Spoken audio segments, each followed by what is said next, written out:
I believe with all of my heart that this nonsense that is going on right now, and when I say nonsense, I don't want to diminish people's suffering or fear, but I believe that God has a revival on the other side of this. I believe it is a wake-up call for the mothers. It is a wake-up call for the fathers. It is a wake-up call for all of us. And God is saying, are you going to preach my word the way you're supposed to preach my word? Or have all of your decades of prosperity and peace fattened you, where you have confused what my gospel is?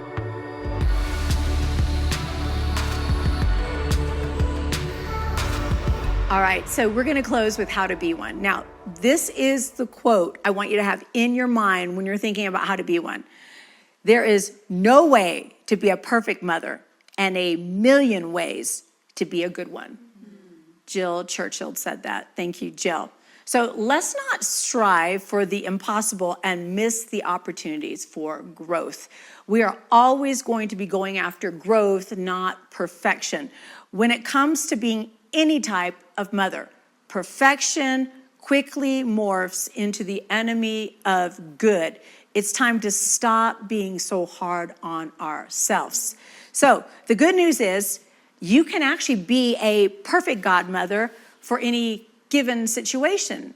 I do believe that all of us need many women to speak into our lives in different dynamics. To be this, God actually factors in our flaws along with our strengths. One of the many ways to be a good mother is to be a woke one. We have to be awake to what is going on. Godmothers pay attention, and we can't hide from the tension that is in our world right now. We have a lot of problems in our world right now. And when I was looking at what's going on in our world right now, I found it incredibly prophetic that this is not the first time the world has been this crazy. There was another crazy time that God actually anointed a woman to pull the people out of. This woman I'm talking to you about is Deborah. Deborah was an extraordinary woman who served Israel as both a judge and a prophetess when the nation was at its lowest point. Now, I used to fantasize about Deborah because it said that she judged between the palms. And I was like, that sounds really fun. I'll just sit under a palm tree and judge people. I can do that. I can judge people without even trying. I think I would really like it. And then if I was the prophetess, I'd be the boss of everybody. I'd be like, hey, I'm the judge and I'm the prophetess. This is what I have to say to you. But that is not the situation Deborah inherited. She inherited a mess. She was following her predecessor, Ehud. He had actually freed Israel from Moabite oppression for 80 years. There was prosperity. There was great things happening in Israel. But you know what? Ease and peace and prosperity do not always give birth to people who are godly. And so when this leader dies, the people go right back to serving the idols. They turn away from God, and God's like, I can't believe they did this. It says that verse 1, and after the people of Israel again did what was evil in the sight of the Lord after Ehud died. So what happens is God's like, okay, we're going to have to change your circumstances. So it says, and the Lord sold them into the hand of Jabin, king of Canaan, who reigned in Hazor. The commander of his army was Sisera, who lived in, I'm not even going to try to say it. Then the people of Israel cried out to the Lord for help, for he had 900 chariots of iron, and he oppressed the people of Israel cruelly for 20 years.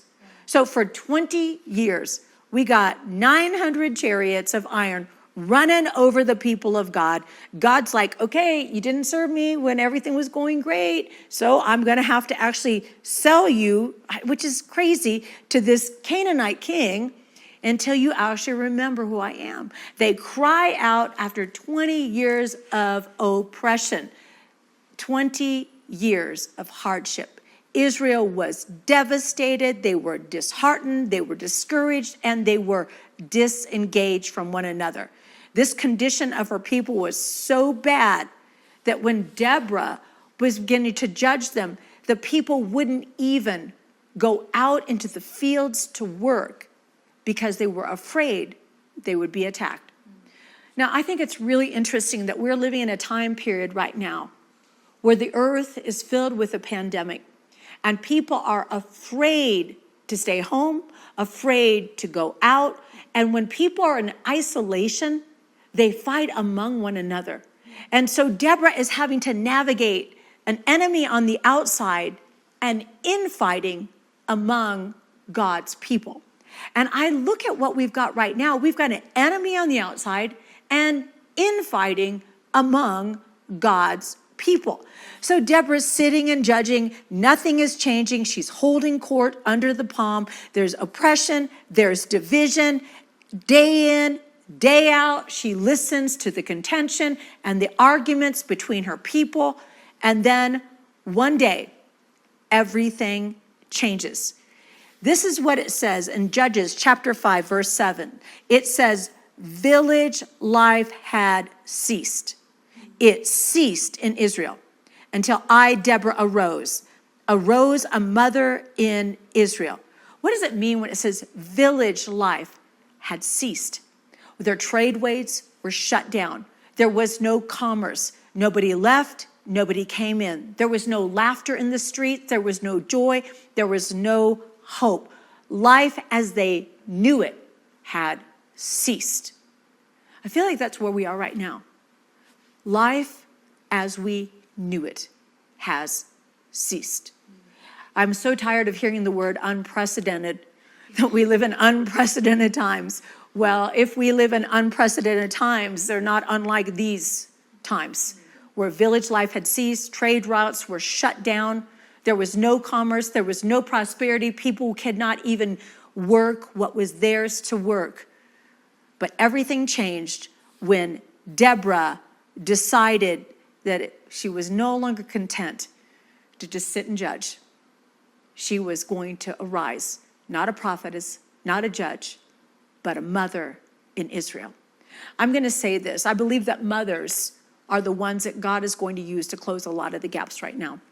I don't mean this mean, but men will be a little bit territorial, where mothers will say, what about the kids? What about the next generation? What about the children? Men can be like, well, we've got a little battle going on. But women will be like, nope, I am not okay. Enough is enough. And so what did she do? Well, it says that she began to call forth the princes that were in exile. One of the other versions, though, I want to share with you of Judges 5, verse 7, is it says the warriors were scarce until you arose as a motherly protector in Israel. I love that. Arose as a motherly protector in Israel. You think, well, no, mothers are just calm. Really, God describes himself as a motherly protector. He says, like a mother bear robbed of her cubs, like a lioness, I'll tear your heart out. That is a motherly protector. Somebody that says, I'm going to do whatever I need to do to protect my children. So I love Godmother as another name for motherly protector. The New Century Version reads, there were no warriors in Israel until I, Deborah, arose, until I arose to be a mother to Israel.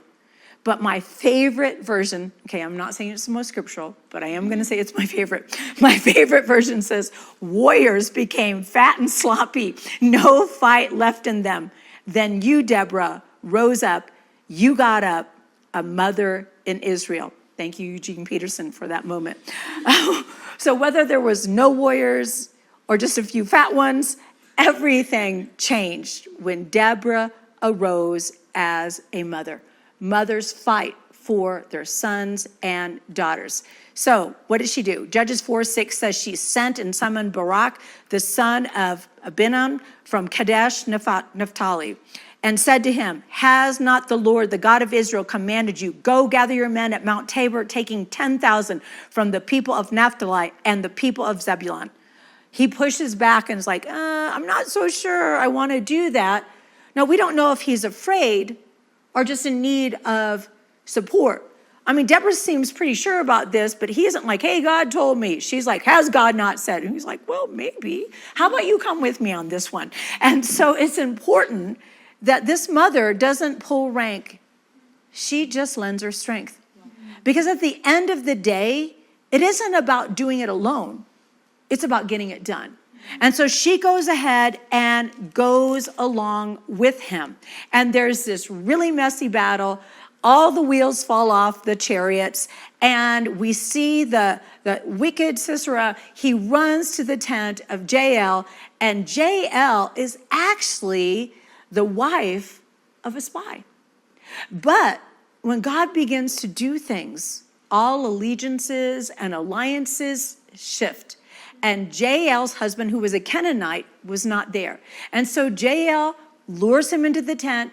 He asks for water. She's like, no, I'm going to give you milk, because she knew that the milk would make him fall asleep. And when he fell asleep, she takes a tent peg and she drives it through this guy's head, which is very disturbing to think about. But while she's doing that, we know that Deborah had already said, if you go about it this way, the victory is going to go to a woman. She wasn't talking about herself. She's talking about tent peg sister. She's talking about her right here. It's all blood and gore. It's super intense. But what I love about the book of Judges is there's kind of like this veil pulled back, and what's messy on earth is reflected very differently in heaven. Judges chapter 5, verses 20 and 21 lends us a window of what was actually happening in the spirit realm. It says, from the heavens, the stars fought. From their courses, they fought against Sisera. The river Kishon swept them away. The age-old river, the river Kishon, march on my soul, be strong. When we wake up, the stars begin to fight for us. I mean, I just love that. This whole idea that I look to the stars and I get inspired, then I rise up when I look at my situation and I said, no, I'm not okay with this. Then all the stars are like, yes, we will fight from the heavens, because everything that happens here on earth is a reflection of things that happen in the heavenlies. I'm not trying to freak you out. This is the Bible, but that is the truth. So how do we begin this? How do we begin this? How do we take the ability to look around and not just get sad? How do we move into action? Well, it all begins with a heart of a mother. And to be a mother is to be a warrior. To be a mother is to want something more for your children than you ever had for yourself. Where I've known oppression, I want my children to know freedom. Where I've known lack, I want my children to know blessing. I want to leave my children more than what was left to me. I want to position them to go further and farther. Conversely, our mother heart hurts when we see the young stray. Jesus expressed the sentiments of a mother's heart for his children in Luke chapter 13, verse 34. He says, "O Jerusalem, Jerusalem, the city that kills the prophets and stones those who were sent to it. How often would I have gathered your children together as a hen gathers her brood under her wings, and you were not willing." So we don't just say, yay, we love you. We are like, hey, has God not said? What the heck are you doing? You are off course. Mothers understand that it is loving to bring correction. It is loving to speak truth. It is loving for you to want more, but you have to position them to live more. You have to position them to do it. So I believe that God is inviting us to be godmothers who are mothers protectors. And when we arise, men and women and children are protected. So it's time. Let's be honest. Goddaughters, godmothers, look around. What do you see? What do you see? What do you see? Rather than warriors, there is infighting. We have so many gaps in the body of Christ. Is it because we are actually neglecting what really matters? Rather than airing our opinions, isn't it time that we speak the truth in love? I'm tired of us being known for what we are against. And what has happened to our sons and daughters? Have they lost hope and forgotten the royal heritage? Because they're certainly not acting like those who understand whose they really are. And our neighborhoods, cities, states, and nations, are they vibrant with life, or are they shut down? Are they shut down? Are the warriors fat? Are the warriors hiding? Are the princes in refuge? Hey, mamas, if you don't like what you see, you need to rise up and say something different. We need to say we are not going to allow ourselves to be isolated and disconnected. We are not going to allow our gates of our lives, our gates of our cities, the gates of our homes to be closed in fear. We are not going to be afraid to plant, and we are not going to be afraid to dream. So what lost territory are you positioned to take back? Who is at risk if we do not find the way to close some of these breaches and gaps? See, at 60, I could actually just lean back and say, wow, it's going to be really tough for everybody for the next 30 years. I think I'll just retire. But I can't do that. I can't do that because even though I don't have children living in my house, I have children living in my heart. And once you have children living in your heart, you will always be a mother protector. You can always, always stand up and say when something is not right. Too many people are afraid to speak up because others will attack you when you speak up. But I'm going to tell you, even though the ones that attack you are the loudest, there are far more listening for you to speak up and declare truth. They're going to be quieter. I wish they wouldn't. I wish y'all would get louder. But the ones that attack you will be the things that you will hear. But there will be an army as you begin to rise up in courage, as you begin to gather women in your house, as you begin to have conversations in private. You know, there's going to be an army that's going to say, wow, I thought I was the only one thinking that way. I thought I was the only one hoping for more. I thought I was the only one wanting things to be different. People are waiting for your courage to be activated because courage is contagious, just as fear is contagious. So we need to say, what is going on? See, mothers have the ability to say, all right, we're going to stop the blaming. We're going to stop the shaming. We're not going to ignore the problem. We're going to actually move towards a solution. We're going to have to be prophetic women. People that are not prophetic just echo problems, but people that are prophetic actually have the ability to see light at the end of the tunnel. And they need to say, we're just going to keep moving. No, I'm not going to look at what's written on the walls. I'm just going to keep moving towards the light. There is light on the other side of this. I believe with all of my heart that this nonsense that is going on right now, and when I say nonsense, I don't want to diminish people's suffering or fear, but I believe that God has a revival on the other side of this. I believe it is a wake-up call for the mothers. It is a wake-up call for the fathers. It is a wake-up call for all of us. And God is saying, are you going to preach my word the way you're supposed to preach my word? Or have all of your decades of prosperity and peace fattened you where you have confused what my gospel is? Are we going to be people of conviction where we can speak and confront to make peace rather than compromise to be peacekeepers? We have to decide we're going to be peacemakers, that we're going to rise up and we are going to speak into situations of crazy conflict and crazy chaos and not care about whether it's the popular thing to say or not, but to understand that it is the narrative of God and redemption. You know, even right now, I'm hoping by the time that you hear my words, that the stain of racism that is on our country right now would be removed. But I do want to prophesy to every single one of my black daughters and my black sisters. I believe that God's hand is on this nation of black people for revival. I believe that, yes, our nation has mistreated you, but you are not a nation people. You are a kingdom people. And black people have always known how to rise out of the oppression.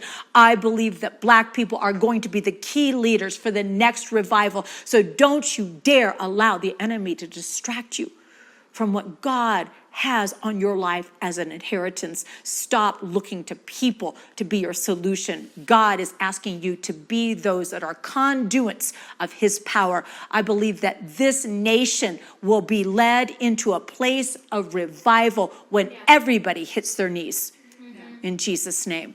So I just want to say that because I have just had such a stirring that there is such the hand of God on the Black culture when it comes to spiritual things, that the white people have gotten so smart that they have reasoned away the power of God. But the Black people have leaned into the worship and leaned into the word. And I believe that this is going to come forth in strength with those who will forgive those that don't deserve to be forgiven and move forward in Jesus' name. But back to the mamas. Back to the mamas here. Being a godmother demands much more than living the way other people live. We have to be sensitive to other people's needs. We can't judge. We can't criticize. We have to take on the pain and feel it and understand with compassion what's going on, but also knowing that we need to move forward. So there are so many questions that I don't feel equipped to answer. We had an opportunity a couple years ago. We opened it up when I was writing Godmothers, and we said, "What if we had an hour together? What would you ask me? What would I get to tell you?" And there were so many questions that I can't answer. I don't know what it's like to be divorced. I don't know what it's like to have a child stray. I don't know some of those things that so many goddaughters are asking me to help them with. That's when you come in. You know those things. Some of you, you've been through turbulent waters that I've never been through, and you have navigated your way onto the other shore. They need to hear from you. I can't be the answer from everybody. I'm inviting godmothers. I don't want to be the only one. I want all of us to be that one for someone. And you don't have to know everything to be a godmother. You just have to know more than your goddaughter. You just have to be able to open up that portion of your life. You need to tell them, hey, this is the most rewarding and difficult thing, being a mother. You can tell them, hey, these are the mistakes I made in my marriage. Don't do them. You can talk to them about the inequities of gender, but how you have decided to rise above and build rather than tear things down. There are things in and on your life that are worthy of being shared with other people. And I want to honor you for your strength and your struggle. And if you are gathered right now with other young women, I want you to share with them what you learned the hard way. Yeah. They want to hear from you. They don't need you to be cool. They need you to be godly, and they need you to be wise. They just sharing who you have found God to be. And his legacy of faithfulness in your life is more than enough to carry them. It is time that we, the older women, remember our mandate, that we are commanded to teach and train the younger women. If we don't like what we see in the younger women, is it because we have neglected our role of teaching and training? So I want to challenge you that. And the most important thing that we do is that we understand that we are moving everybody towards peace. I love that it says in the Word of God, this is the promise that I think we can do from Isaiah 58. You'll use the old rubble of past lives to build anew. Rebuild the foundations from out of your past, meaning we'll take the things that were broken, we'll take the things that look cast aside, and we'll build anew with them. We'll take those things and we'll start again in somebody else's lives. Rebuild the foundations from out of your past, saying, hey, listen, this is what I tried, it didn't work, but this is what the foundation I found that is true.